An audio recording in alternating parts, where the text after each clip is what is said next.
Ashrène Verdian est avec nous pour la lecture de la presse française. Bonjour Ashrène. Bonjour Philomé. On commence votre revue de presse avec évidemment la Palestine qui n'est pas en une des versions papier de nos journaux parce que le vote a eu lieu cette nuit, mais de nombreux articles y sont tout de même consacrés. Oui, la Palestine est à observateur à l'ONU, un peu partout sur Internet, effectivement, Philomé, comme sur le site Atlantico qui demande au directeur adjoint de l'IRI que peuvent en espérer les Palestiniens. Réponse de Didier Billon, être évidemment dans des nouvelles agences de l'ONU, pouvoir saisir aussi le tribunal pénal international sur, par exemple, la colonisation. Mais cette reconnaissance, dit-il, n'aura aucun impact concret si elle n'est accompagnée d'un processus de pourparlers de paix. Le Monde, dans son édition papier datée d'aujourd'hui, consacre aussi un article aux frictions franco-américaines sur le Proche-Orient.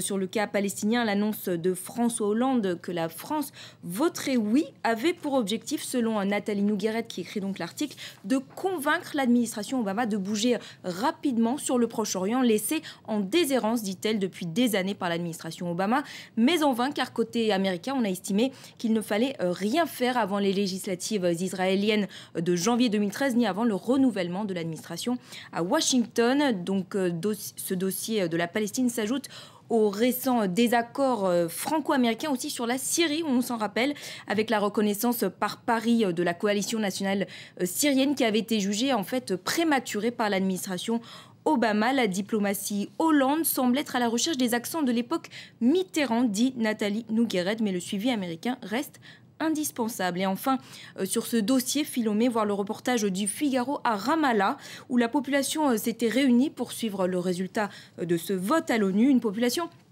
qui est partagée sur l'utilité de ce vote. Certains craignent même qu'Israël ne se braque encore davantage. Puisqu'on en est dans la lecture du Figaro, restons-y pour évoquer un autre sujet, celui de l'idée d'une nationalisation éventuelle de Florange.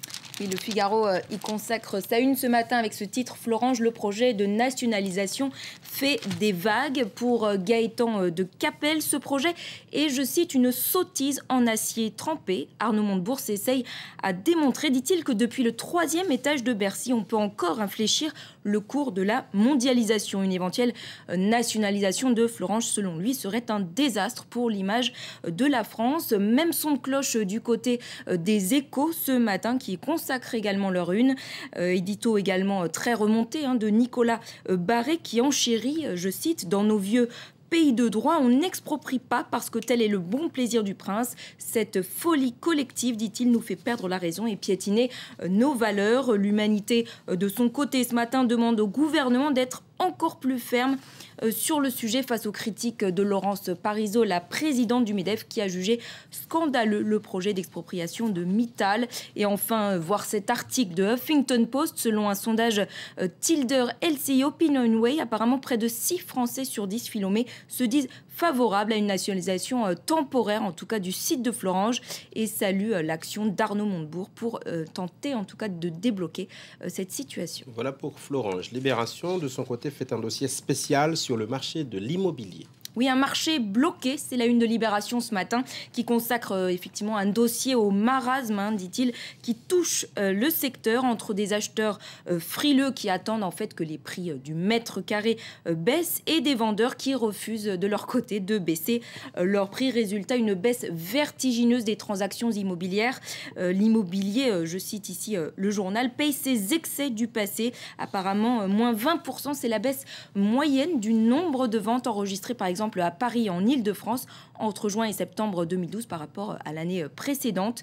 Mais la baisse évidemment ne concerne pas le prix du mètre carré qui atteint en moyenne 8 440 € à Paris. À noter également dans Libération ce matin, Philomé, l'article consacré également à l'Égypte et au coup de force constitutionnel du président égyptien Mohamed Morsi, qui a donc fait adopter un projet de constitution qui renforce l'islamisation du pays. Un texte qui, je cite, accroît la fracture dans le pays. Ainsi, le nouveau pape des Coptes, qui témoigne dans l'article, dit refuser ce texte qui déplaît notamment sur la manière en fait dont la charia pourrait être appliquée dans le pays. Merci Ashrène Verdian. C'était la revue de presse française.